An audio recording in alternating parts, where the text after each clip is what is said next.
Hello, everybody. Welcome back to our spooky presentation. So, in this one, I'm going to be doing something that I promised I would do. This is my haunted childhood, part 2.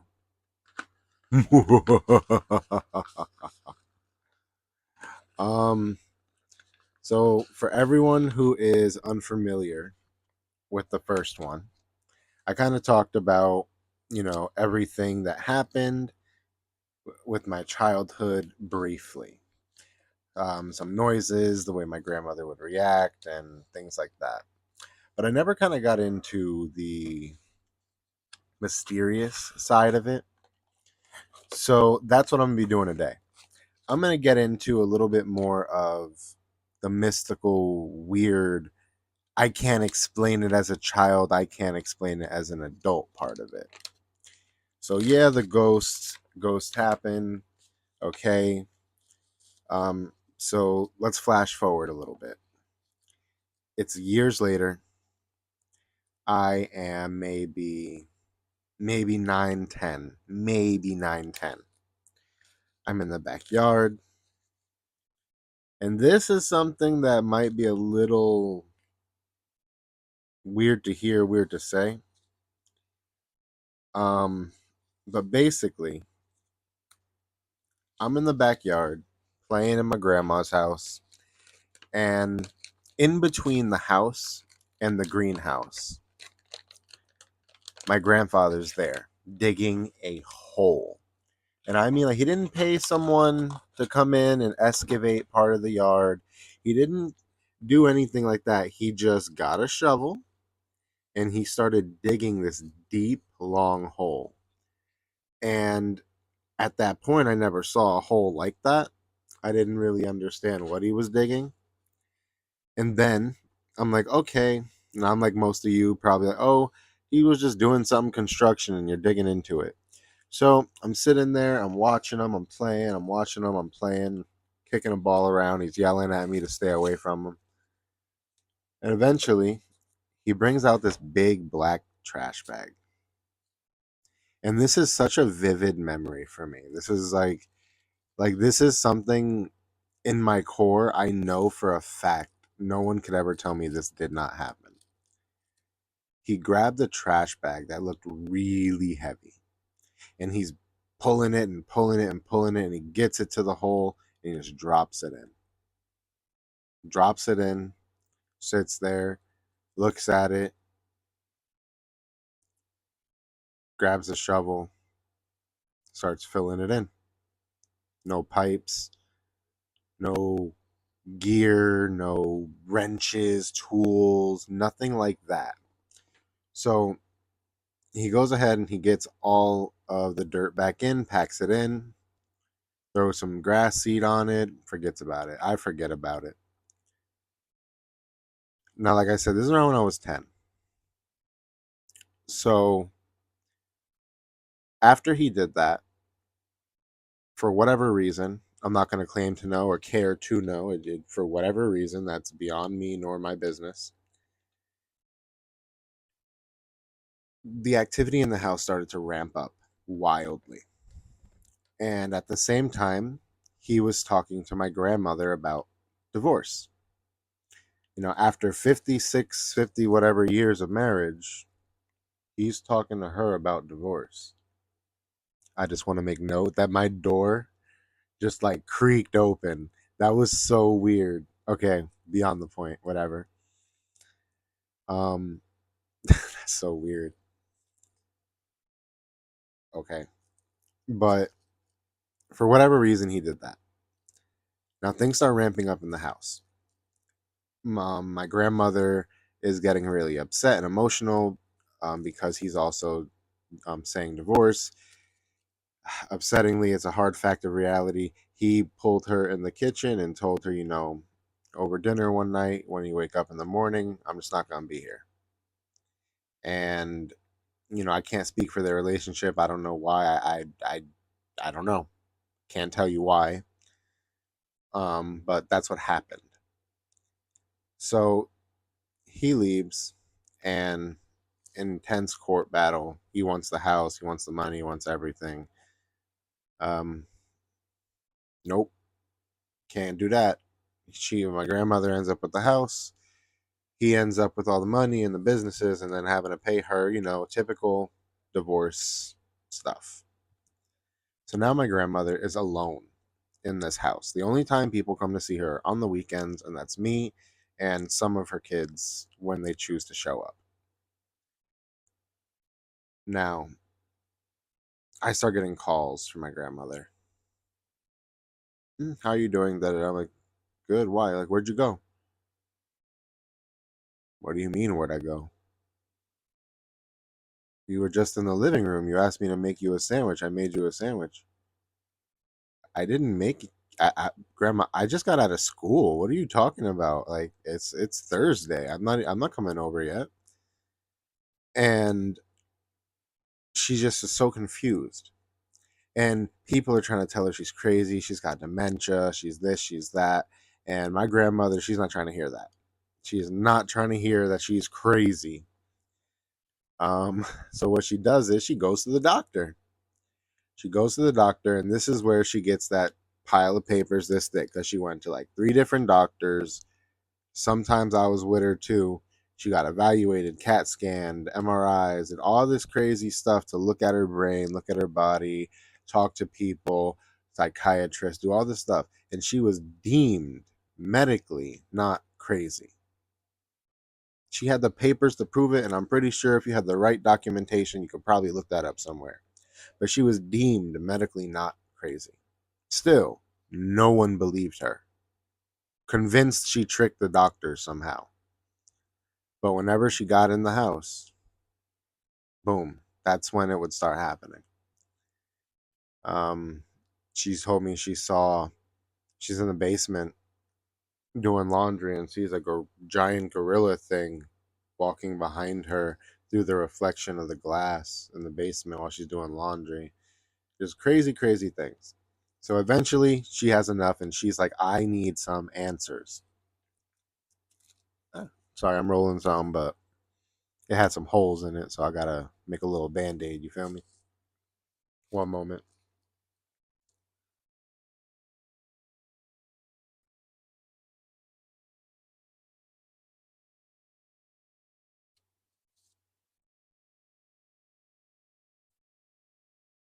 It's a nice big tobacco leaf. A Fonto, for those who know. But so she's like, I need some answers. She contacts a psychic. I don't know the psychic. I can't give the psychic credibility. I was a child. You know what I mean? I'm literally just telling you what happened from my perspective and how I saw it. So she's talking to the psychic on the phone. She's burning herbs in giant pans and walking throughout the house, just, praying and chanting hymns. And she has church music on 24/7 because she says it keeps the demons at bay. And when the music stops, then they get even more active. And just all these crazy things that when I got older, I kind of saw people talk about in things. So I feel like she kind of got somebody who was legit. But every week she would get these herbs in the mail and she would burn them. And she said it's the only thing that keeps them at bay. It's the only thing that keeps them at bay. Remember, she's deemed medically not crazy. So it's like, are there ghosts? What's going on? She's not the only person who's ever seen anything. Go to part 1 if you want to hear about those accounts. Even I've seen stuff and heard stuff, and I have never seen anything as significant as that since leaving. But I have seen some significant stuff as from since leaving that house. Just nothing as dark, I would say. Um, but no, so it gets to the point where she's like, I need answers, and this stuff isn't working. I need someone to come in the house. So the psychic comes to the house. Psychic walks in. Something feels wrong. I really should not be here. But I'm going to do this for you because This isn't okay. Psychic walks through the house, burning herbs, walks through the house, comes back to the front, goes outside, asks my grandmother to come outside and talk to her. Doesn't want to talk in the house. Um, Apparently, from what my grandmother told me, after the psychic left, I came over because why not? After the psychic left, she's like, she said there were 6 or 7 spirits in the house. 4 of them are very bad and strong, and the other ones are good, but they're not strong. So my grandmother told me some stories about what happened to her because she kind of had to explain what was going on. And she told me that she was upstairs and she got out the shower. And when she went to go to the stairs, the little upstairs balcony that then goes down to the stairs, she saw a white shirt, no body, no head, no arms, just a white shirt walking, walking. Like with the arms, you know what I mean? You can tell the movement of walking by the arms. She said it went around the whole balcony, went halfway down the stairs, and just disappeared. She said that she saw a man standing over her with a pillow as she slept in the living room, as if he was about to suffocate her. But then he stopped and walked away, went around the coffee table, and just vanished. She could not explain it of why it was happening, and I had no better explanation for her than what she was trying to tell me. She was just trying to prove to somebody that she wasn't crazy, and that was me. Nobody believed her. Even her own kids thought, probably to this day, that she is and was crazy. But I saw things in there, and I experienced things that I can't explain, and it's really weird. So after the psychic, she's like, okay, there's more that I can do. There's not just psychics in the world. You know, she believed in Jesus, she believed in God, she believed that she could be saved and helped. She went and she asked and begged her church, begged them to send somebody over. Please. And they did.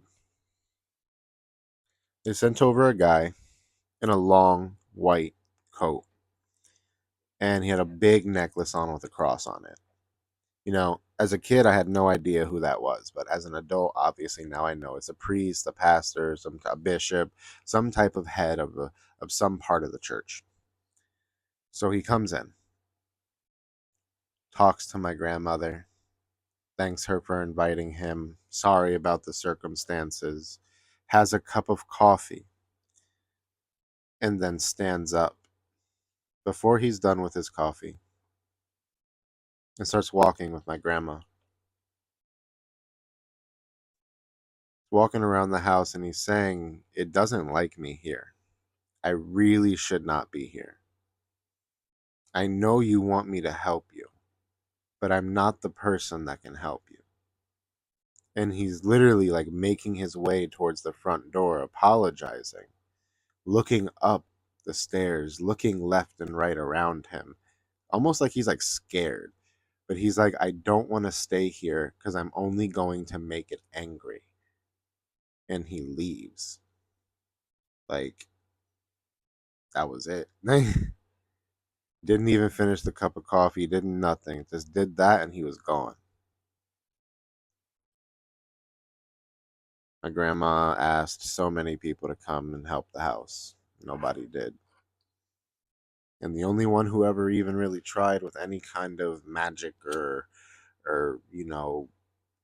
crystals or cleansing of any kind of sort with sage or anything was like my mother. And oddly enough, she's not here to talk about it anymore.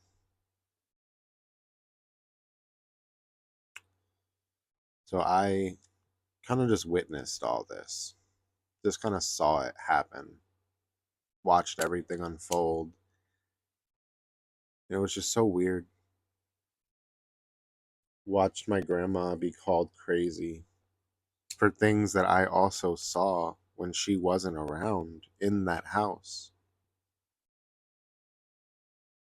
I remember sitting there and just hearing windows being pried open. Like it was like indistinguishable. Like shiver down your spine, breaks up your, Saturday night cartoons and just like puts you on high alert fear mode. And sometimes I felt like the spirits were messing with me, right? And in that house. Because when I was a child, what I would do is I would flick through the channels. And one time I flicked through the channels and I got to the Exorcist movie. Freaked out, dropped the remote, ran out. I was like, screw that. Like, what? No, I'm just going to run in, change the channel, and be fine. I run in the room ready to just grab the remote and change the channel. When I pick up the remote and look up, I realize that the TV's not playing that anymore. It's black and white static with the loud youngsters won't know, but with that loud static noise and the shiver down my spine. I felt so scared. I just ran. I didn't know what to do. I just dipped out that room. I was not with it. It's just unexplainable. And it's like you can't all be coincidence. It just can't all be coincidence. Years of coincidence.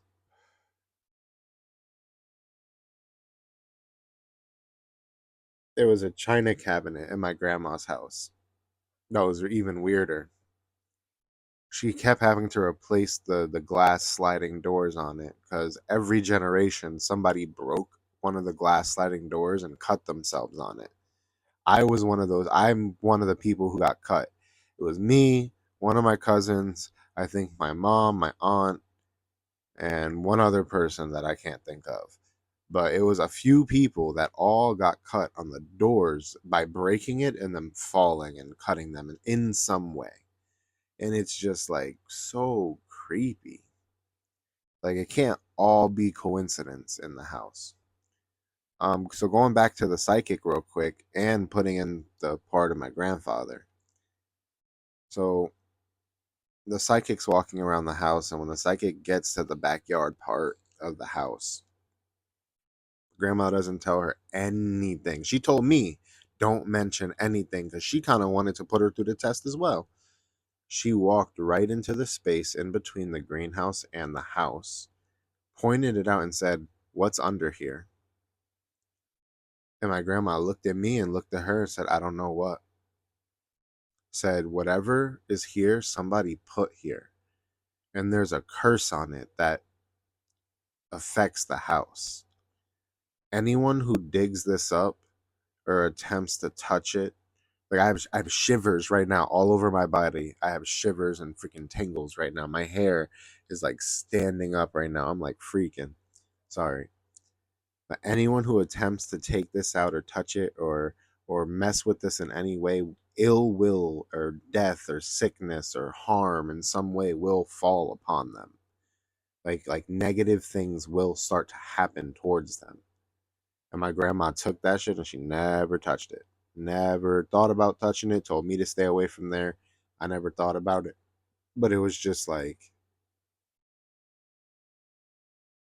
why would she say that about a spot that we both chose not to talk about? We chose not to talk about anything that happened to see what she would say. And this lady hit things on the head and then gave us information that we didn't even know was possible. Like things we didn't even know at all. Like what was in the black bag? Well, I don't know, but whatever was in it may have been. And it's like it got you thinking, like, is this crazy? Is this real? Is this fake? But that's kind of why a lot of the people in my family don't want to touch it, don't want to talk about it, because it's such like a weird thing, and it's easier just to go about your daily lives and focus on, progressing in your own ventures. And I don't blame anyone for that. Things are weird sometimes and you don't always want to touch them, but it is crazy, man. So this one's getting kind of long. I'm gonna get back into this. October is coming. I want to talk more about this. I want to get into this. I'm trying to actually like dive into this deeply. If anyone could even dig up any information on this, 577 Park Ave, this is the place that changed my life. This is the house that showed me supernatural things are real. It opened my eyes. Even to the point of adulthood, I can see things that freak me out sometimes. And I don't know if things like messing with me or I just attract things, but it freaks me out.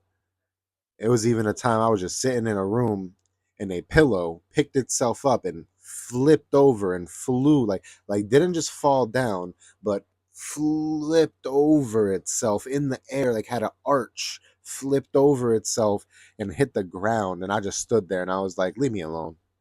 I don't want to deal with this right now. So I don't know. Maybe it's the house. Maybe I just attract stuff. Maybe I don't know. But if anyone could find out information about that, please leave it in the comments. I would love to hear anything about that.